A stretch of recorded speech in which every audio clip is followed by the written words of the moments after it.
Class 6K Physics के chapter number 3 physical quantities and measurement. So I will going to only read with no explanation because first we will read and after sometimes I will upload this chapter with explanation. So we will start. Let's begin to start the chapter. Physical quantities and measurement. So physical quantities, what is measurement is a part of almost every aspect of our daily life. For example, if we are going to a new place, we will need to know the distance and the time it will take to reach here there so that we can plan out journey accordingly. When buying vegetables and groceries, we will want to know their weight to pay the correct amount of money. Thus, we need to measure the quantities of most of the things around us to be able to take correct decision regarding their utility.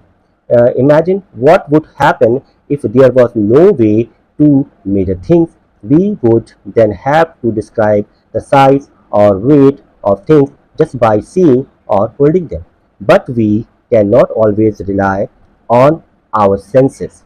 For example, look at the three lines given in figure 3.1. Here is the figure, the first line, second line, and third line. Okay. The line at the bottom looks longer than the other two lines, but if we measure them with a ruler, we will find that they are all of the same length. To find out the exactness of an unknown quantity, we need to compare it with a known fixed quantity of the same kind.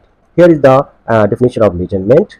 So, determining the exact value of an unknown quantity by comparing it with a known fixed quantity of the same kind is known as measurement. So, we will come to the next heading, physical quantities. Any quantity that can be measured is called a physical quantity. It is a definition of physical quantity. Any quantity that can be measured is called a physical quantity. The volume of milk in a bottle, the distance between your school and home, and the weight of your body are a few examples of physical quantities. Temperature, area, and mass are some other examples of physical quantities. There are two types of physical quantities, namely fundamental physical quantities and derived physical quantity. Here is the some knowledgeable boxes. The branch of science that deals with measurement is known as metrology. The branch of science that deals with measurement is known as metrology. So we'll come to the next page.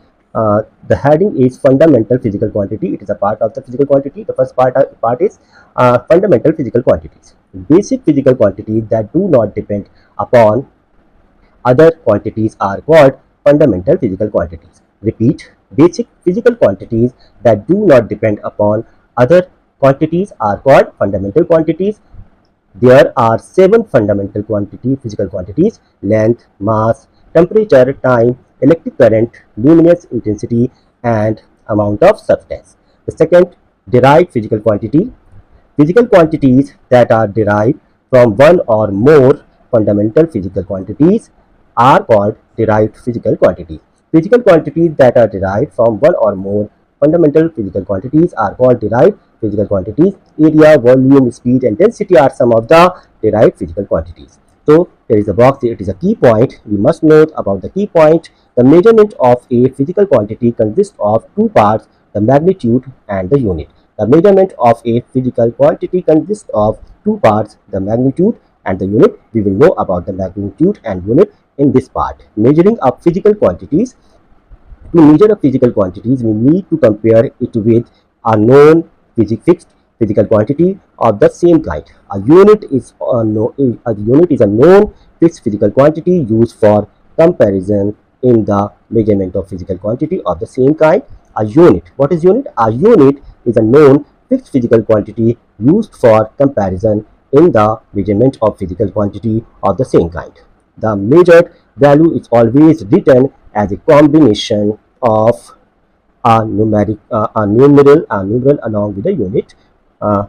Repeat them. Repeat it. The measured value is always written as a combination of a numeral along with the unit. The numeral represent the magnitude of the measured value. Suppose you are asked to find out the length of your pencil box by using a centimeter cm scale. After measuring, the length of the pencil box is found to be 20 centimeter. Here the number 20 is the magnitude and cm is the unit. So key point. What was the key point? The measurement of a physical quantity consists of two parts, the magnitude and the unit. So the magnitude is the 20 is the magnitude, and cm and centimeter is the unit. Cm is the unit. And this means that the length of the pencil box is 20 times the known fixed unit of length, that is centimeter.